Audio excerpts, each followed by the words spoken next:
was the most humiliating day ever. It was a statewide event. Hundreds of people were watching. I had practiced for weeks. This was my big showmanship debut. Don't mess it up, I told myself. I stood ready for my turn. The moment had arrived. I got the nod from the judge. Now was my time to shine. Confidently, I turned, gave the cue to my companion Doris, and began the first element of the pattern, a simple, straight line trot. And then, catastrophe struck. The next thing I knew, I was face down in the arena dirt, and my horse was standing by, waiting patiently. I scrambled to my feet, my pride bruised. I collected Doris and struggled to finish the pattern while trying to hold back the tears. Hello, my name is Cayden Lowe, and I am a 16-year-old member of the Currituck County 4-H program in North Carolina, and one of the many people who can tell you exactly what the arena dirt tastes like at our state horse arena. And for that matter, our local facility as well. But that's a story for another time. These mishaps are why I have decided to talk to you about coming back with confidence. Through my own research and experience, I have developed 5 tips to get you back on your feet. Today, we'll look at accepting responsibility, controlling yourself, controlling the situation, communicating clearly, and acknowledging your success. Now, let's jump in. Feet first, of course. Anyone who has ever ridden or shown a horse has experienced a moment when their confidence is just shattered. In fact, I bet we've all heard the phrase, "You're not a real cowgirl until you've hit the dirt." However, hitting the dirt is pretty scary and very embarrassing. After I hit the ground, I wanted to run out of the arena and hide in the barn. But I learned quite a bit from these events. In fact, it's happened to me many times, but I'm able to jump up, laugh it off, and finish with a smile. But if you're one of those people who just can't seem to shrug off that fall or forget as soon as the bruises fade, you might find yourself asking, how do I come back with confidence? At this point, you have 2 options: quit or face your fears and come back. I'm here to tell you that there is no quick fix. It takes time and determination to make a comeback. Others can help you, but this project is yours. The first step is to accept responsibility for your own downfall. So yes, own it. More than likely, you had something to do with it. Mine was holding my line too tightly and my horse too close, causing Doris to accidentally tip my shoe and trip me. Think about what went wrong in your case. Self-questioning is important, but don't let it lead to a pity party. Equestrians that are able to come back do so often because they can pinpoint their error.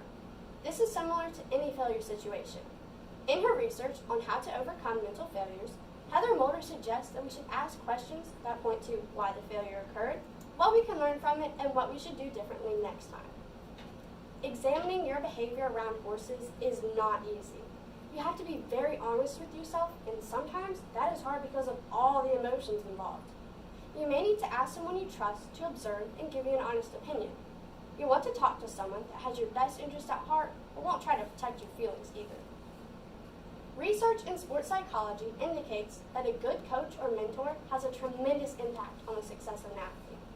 According to this research, a good coach should be a good teacher, organizer, mentor, competitor, and friend.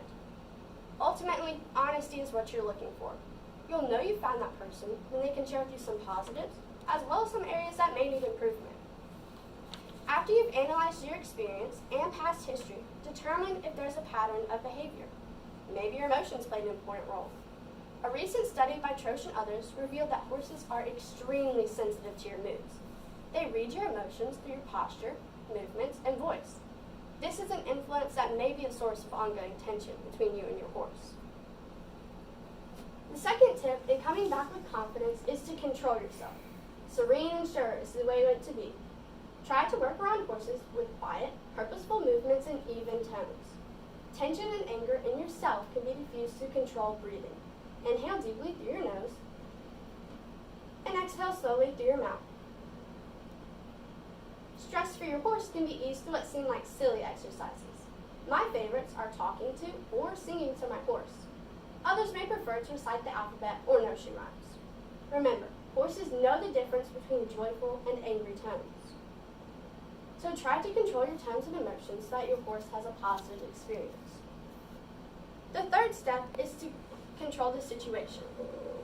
Just like your horse, you want things to be predictable in the riding and showing situations.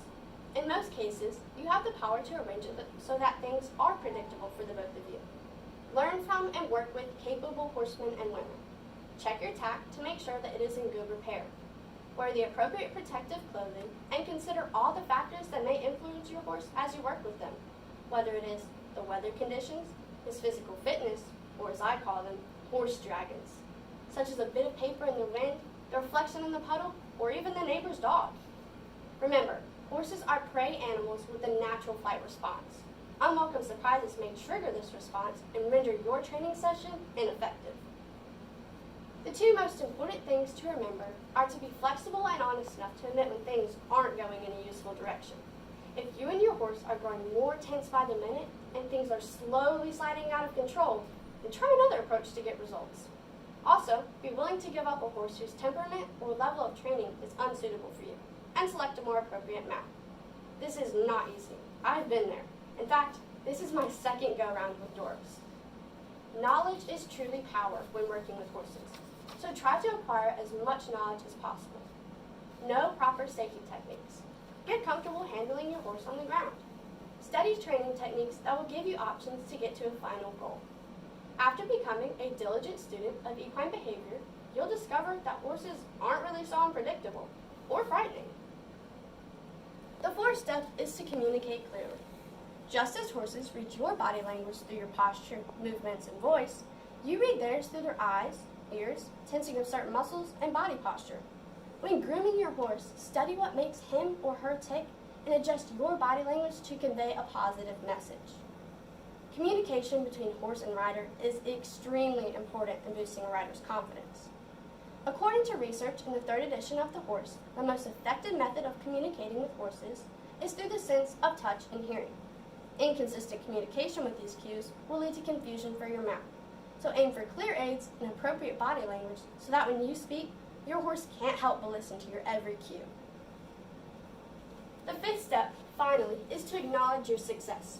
Okay, you figured out the problem, you're working on it, but that pot of gold is at the end of a very long rainbow. To shorten the distance to this rainbow, measure your trip in daily successes. Doris stopped and waited for me after I fell. We completed the pattern without further incident, and I'm now more aware of my hand and body placement when leading and can give clearer and safer cues. Of course, along with success comes occasional failure. It is no disgrace to back off from a failed attempt when working with horses. Forcing a confrontation when the outcome will cause fear, frustration, or tension is no benefit to either you or your horse. So in backing off, the session ends on a high note of success and harmony. It's good for the both of you. To summarize, remember, take responsibility first, then control yourself, control the situation, communicate clearly, and acknowledge your success. If your confidence has been shaken or shattered by a painful or embarrassing situation, this philosophy will put you back on the right track. Then, if at your next horse show you find yourself unexpectedly dismounting or sampling the arena footing, pick up your wounded pride, hang on to your confidence, and come back with a smile. And if you notice that my smile is a little brighter, it's because I finally learned how to stay on my feet, and I ended up winning my very first circuit championship in the showmanship at our last horse show. I received my information for this presentation from The Psychology of Training by B.F. Yeats, my trainer, Mr. Rodney Sawyer, The Role of the Coach by Dr. Sandra Short, How to Be Confident Again by Heather Molden, and How Horses Categorize Human Emotions by Trosh and others. Thank you. Are there any questions?